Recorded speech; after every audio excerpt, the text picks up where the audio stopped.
Hello po mga kababayan, mga tambay, si Kamanong po, nagbabalik naman po muli para po magkomento po sa inyo. Dito po sa Tambayan Makabayan, samahan niyo po yung lingkod mga kababayan, magkomentuhan po tayo. Magandang umaga po muna, tanghali, hapon, gabi, madaling araw po sa ating lahat. Sana po nasa maayos po tayong kalagayan lahat mga kababayan. Ito po, komentuhan po natin mga tambay, ito pong kaganapan sa Senate Blue Ribbon investigation po ng flood control mga kababayan. Nagkaroon po ng sagutan. At nagkaroon po ng question si Senator Marcoleta dito po sa chairman po ng Blue Ribbon na si Senator Lacson mga tambay. At meron po siya mga tanong at kino-question niya po. Ito pong sinasabi pong objectively of this proceeding, yung proseso po mga kabayan. Kino-question niya at syempre po, kino-question niya rin po si Senator Lacson doon po sa pahayag po sa media, sa bilyonaryo. I think si Pinky Web na meron na po siya agad konklusyon samantalang siya po ang chairman ng Blue Ribbon mga kababayan. Siyempre wala naman tayong aasahan po rito. Komento ko po, wala tayong aasahan sa mga investigasyon po nila dahil kailangan po yata nilang may proteksyonan. Hindi po ba? Pakinggan po natin mga kababayan at komentuhan po natin. First from the principal witness this morning. No, but these are prejudicial questions. Okay, Mr. go Chair. ahead. Foremost to my mind, Mr. Chair, is the integrity, the impartiality, and the objectivity of the proceedings of this committee. Mr. Chair, you were interviewed on Billionario Channel by Miss Pinky Web. Basahin ko po, sabi niya, Senator Ping, para sa inyo, sino ba ang sabihin natin worth it or dapat na ikonsidera na state witness na ipasok man lang dito sa Witness Protection Program? And you responded, at this point between Diskaya and Bryce Hernandez, Mr. Chair, question is, does the chairman has the prerogative or the right to make judgment? No, that's my perspective. No, that's my personal opinion outside of the hearing or outside of this hall. So don't question my opinion. I am not questioning your opinion, Mr. Chair, but you are the chairman of this committee. Anyway, let's proceed with the You are not interested in the prejudicial question that I am going to raise, Mr. Chair? Go ahead, you raise your Kaya nga sinasabi ko sa inyo You're an questioning my investigator, opinion. we are investigating. Away kagad tayo rito. Mr. Chair, we are still Hearing is suspended. investigating. Yan, nabara po kasi si Senator Lacson Siya ang chairman ng Blue Ribbon Committee. Tapos nagsasalita siya na, bias na siya. Pwede mo, bibigyan mo ng protection para maging witness, ng state witness, si Bryce Hernandez. Samantalang ang Diskaya, nire-reject mo.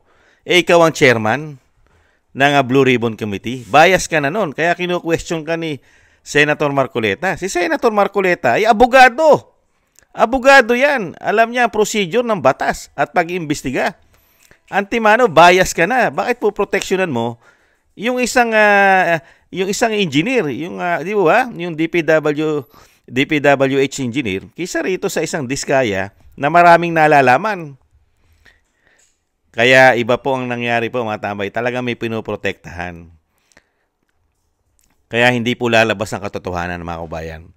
Pagka ganito pong klaseng hearing, hindi po makakahuli ng malalaking isda ito. Ang huhulihin lang po nito ay yung gusto lang po nilang hulihin. Ganun po yun Hindi po ba? Ayan, nagtatalo pa rin sila mga kabayan. At ayan, napatay po kasi ang mikropono dahil nga po sinuspinde yung usapan, sandali.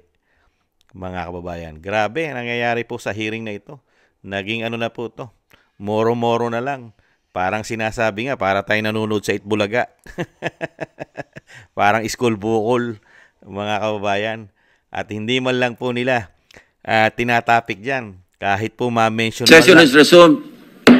Mr. Alcantara, you proceed. Mr. Chair. Mr. Alcantara, you proceed. Go ahead.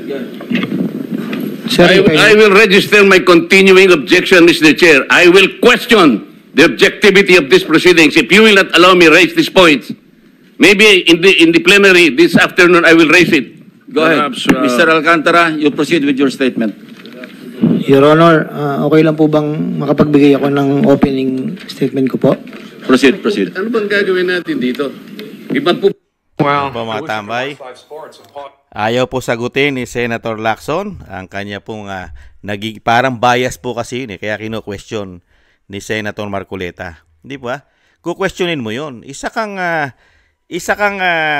chairman ng Blue Ribbon Committee. Ikaw nga pumalit. Pinalitan mo isang abogado. Di po ba? Tapos, sa mga interview mo sa mainstream media, may biases ka na. Di po ba? Bakit nagkakaroon ka ng biases at masyado mong pinupolitika yata itong mga diskaya? Bakit? Itong mga diskaya, ito po, ang kumukuha po ng mga proyekto sa gobyerno. At napakarami po lalong nalalaman ito na mga politiko sangkot. Dahil direkta rin ito sa mga politiko na kinukuhanan niya ng proyekto. Hindi lang po ang DPWH engineering at ng mga sinasabing mga secretaries o undersecretary dyan sa DPWH. Hindi po ba? Direkta rin siya sa mga politiko kung ano mga proyektong ibibigay sa kanya o i-award ng DPWH at mga politiko dahil dito sa malawakang korupsyon, lalong-lalo sa komisyon. Bakit may pinoprotektahan ka ba, Senator Lacson? Bakit hindi mo masagot ang objective, ang tanong ni Senator Marcoleta? Kinu-question ka. Hindi po ba? At dito sa ginagawang hearing na parang school bukol na ang dating, ay may pinoproteksyonan yata ang senador at kasama yata ang pinalit ng Senate President na sinasabing Wambol University, mga kababayan. Mukha yatang may pinoprotektahan. At nakita nyo po ba man lang mine-mention dyan? Yung mga malalaking tao, katulad po ni Tambaloslos, at yung pumirma ng GAA, at yung may pinagmamalaki na natapos niyang proyekto kasama ang DPWH. Mine-mention po ba sa Senado ngayon, sa Blue Ribbon Committee? Yung nagmalaki sa SONA, proyekto niya, pinagmalaki niya, tapos na ang aking proyekto. Meron na ako ipagmamalaki. Yung ginastos ng taxpayer money, galing sa taong bayan, pati ang inutang nila, 5,500 flood control. Na-mention po ba yan? Yung ganyan karami? Na-mention po ba ang Pangulo dyan? Doon sa kanyang mga proyekto, kasama niya ang kanyang DPWH Secretary na si Bonoan? Na-mention man lang po ba sa mga hearing? At si Tambaloslos na gumawa, siya ang ulo at head sa Kongreso, sa House of Representatives. Sila ang nasa BICAM. Sila ang nagcha-chap-chap ng budget. Na may mention po ba para imbestigahan? Bakit puro ito lang? Nahandito lang tayo sa mga district engineer, DPWH. Bakit dyan lang? At sa mga contractors, napakaraming contractors. Bakit sila lang? Napakarami niyan. Bakit pinipili lang natin ang gusto natin protektahan? Bakit? Dahil kailangan i-save? Kailangan po bang hindi mabanggit, hindi ma-mention yung mga tao na pinoprotektahan natin kaya? Samantalang ang mga diskaya ay napakaraming nalalaman. Na may mention lahat at na sinasabi. Pati nga yung inaanak sa kasal ni Tito Soto. Di po ba? Yung congressman ng Quezon City may asawang artista. At pati yung pamangkin niya ay may mga project din sa Diskaya. Yung congressman ng Pasig. At syempre po pwede ba na hindi rin magkaroon dyan si Mayor? Kukuha ng permit? Mayor's permit? Hindi kaya? Kailangan may pagtakpan. At syempre, kumpare nila si Tambaloslos. Hindi kaya? Kumpare, hindi kaya? At syempre, itong dalawang senador na ito ay kaalyado ng Pangulo. Hindi po ba kayo nagtataka? Hindi kaya ito'y scripted? Planado? Ang kailangan lang pong ipitin nila, yung gusto lang nilang ipitin, hindi siya lagom, dapat pangkalahatan. Unahin mo yung puno. Pagka inuna mo yung puno, makukuha mo na yung gurame, yung nasa baba. Di po ba? Unahin mo yung korupsyon na ginawa sa pagbabudget at yung mga congressman. Di po ba? Dapat silipin lahat ang mga perang hinawakan ng congressman sa kanilang mga distrito at ano ang kanilang mga proyekto. Nasaan ang libro niyan? Nasaan ang audit niyan? Nasaan ang mga resibo niyan? Yung proyekto nila. Hindi po ba? Dadalin mo lang. Madali mo nang hulihin yung maliit. Masisilo mo na yan. Ang unahin mo siluin at hulihin yung malalaki kasi sila yung mahirap hulihin dahil malaki. Hindi po ba? Kaya po basag na basag po sila kay Senator Marcoleta. Di po ba? Bakit? Kaya masyado na po kahit po sa media. Iba po ang pahayag nila. May pinoproteksyonan na. Hindi po ba?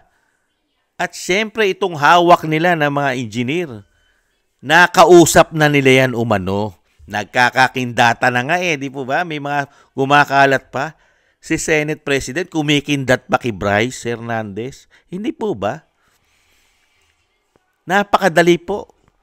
Napakadali po. Lalo-lalo po sa gobyerno natin ngayon. Magtakipan.